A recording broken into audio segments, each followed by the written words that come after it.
我係你嘅人生梳理師 Miss Jane。今日同大家講下日光與月光，日食與月食。喺傳統古老嘅智慧，嗰啲住響神秘廟宇入面嘅智者，會喺新月嘅時候，喺清晨第一縷陽光照射落地球嘅時候，將佢哋嗰啲重要嘅問題，嗰啲關於生命、族群、人類或者宇宙嘅問題，逆向透過陽光，用佢哋嘅意志將問題送去宇宙嗰度，然後佢哋就會等待，等下一次月圓嘅時候，當月亮升起嘅時候，月亮嘅光芒照耀喺大地度嘅時候，來自宇宙嘅答案就會喺佢哋嘅心入面升起嚟啦。而家嘅人期望一發出問題就即刻有答案，所以呢啲古代嘅智慧大概會讓而家嘅人頂唔順，佢哋唔會有呢種嘅耐性。總之冇辦法可以即刻得到嘅答案，我哋呢代人就好似連提出呢一啲問題嘅意欲都冇啦。所以我哋淨係鍾意嗰啲即刻會有答案嘅問題。只有透過靈性修行嘅智者，先至可以用上述嘅方法將嗰啲問題送去宇宙嗰度，然後從宇宙嗰度得到答案。但係呢一種能力喺人類進化當中，喺我哋嘅腦袋變得更主導嘅時候，就慢慢消失咗啦。我哋喺呢個時代已經唔能夠用呢一種方法同宇宙交流啦。我哋用呢一種嘅靈動嘅能力換取咗腦袋思考嘅能力。但係要記住，陽光嘅光線送到地球，喺地球上生活嘅人類將我哋嘅意志反方向送到去陽光當中，呢一個事情仍然進行緊。當夜晚月光將佢嘅光線投射喺地球上面嘅時候，嗰一種從太陽反射而嚟嘅光線，將思想帶到地球上面嘅人類。當人類發展到而家呢一個階段，處於靈性覺醒嘅階段，我哋經過鍛煉之後，我哋都能夠將問題送去宇宙，等待答案。呢啲嘅能力唔再只限於廟宇入面智者先至做得到，經過練習，每個人都可以做得到。當我哋要將心入面嗰啲嚴肅嘅問題交俾宇宙嘅時候，我哋唔需要單單只係向新月嗰一日啱啱升起嘅陽光去問，我哋可以將問題用意志投射喺我哋身邊嘅花朵、海洋、星空、陽光，因為靈性而家已經存在喺我哋身邊各個事物之上啦。只要我哋對身邊嘅大自然環境進行連結，讓大自然喺我哋嘅心中留下印象。當我哋進行足夠長時間嘅連結練習，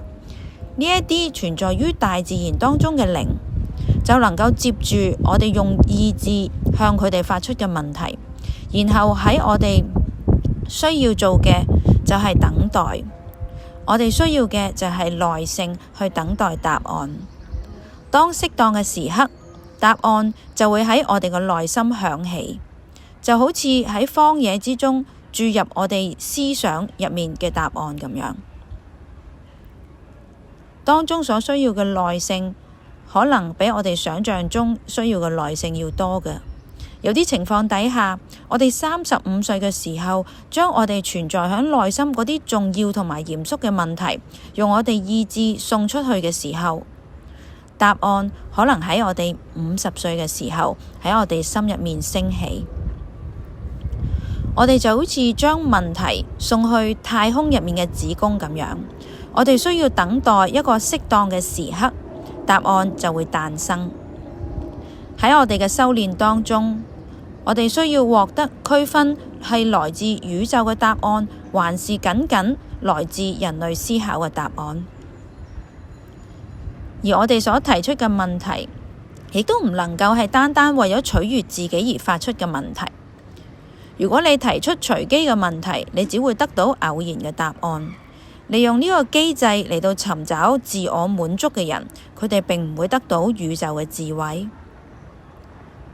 要進入能夠同宇宙連結嘅狀態，我哋需要獲取對生與死嘅奧秘。要知道，當太陽光射喺地球嘅大地上面嘅時候，嗰啲喺地球上面結束生命嘅靈魂就可以流向太陽，邁向宇宙。而當月光將靈性帶到地球嘅時候，嗰一啲年輕嘅靈魂亦都喺呢個時候進入佢哋所選擇嘅胚胎入面，展開佢哋喺地球上面嘅生活。咁樣日食嘅時候，又到底係發生咩事呢？喺正常嘅日子，當陽光灑進地球大地上面嘅時候，地球上面嘅意志亦都會隨住陽光嘅路徑邁向宇宙。喺地球上面，除咗有清明嘅意志之外，仲有嗰股邪惡嘅意志。喺正常日子入面，嗰啲邪惡嘅意志會被陽光抵消，讓呢一股力量一直只係存在於地球上面，而唔會流咗入宇宙度。當日食嘅時候，當呢一股邪惡嘅意志向宇宙進發嘅時候，並沒有陽光嘅力量去抵消佢。呢一股強大嘅邪惡力量就會毫無阻礙咁樣衝向宇宙。我哋可以用安全閥嘅概念嚟到理解。安全閥嘅作用就係避免危險，喺適當嘅時候為某種強大嘅力量提供出口。例如嗰啲積聚喺一齊嘅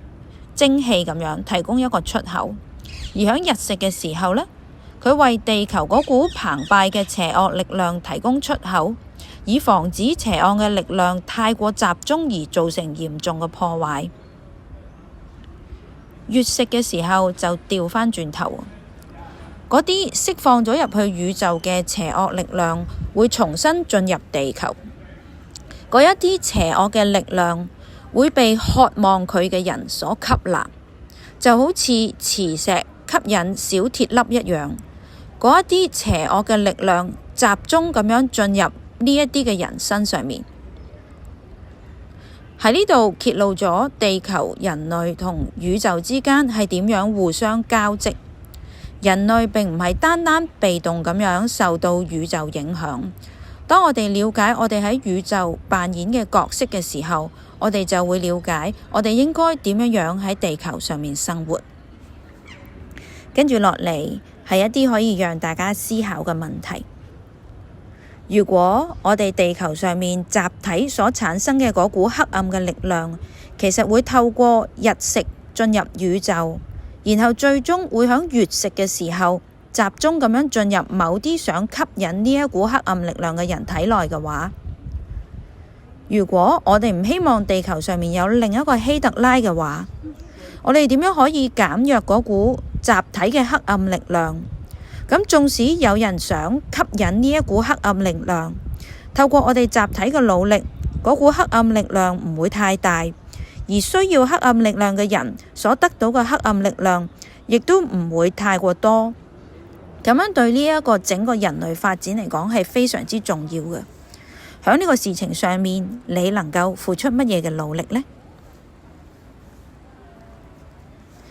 如果你能夠透過意志將你個問題送去宇宙嘅話，你心入面有邊一啲嘅問題想問呢？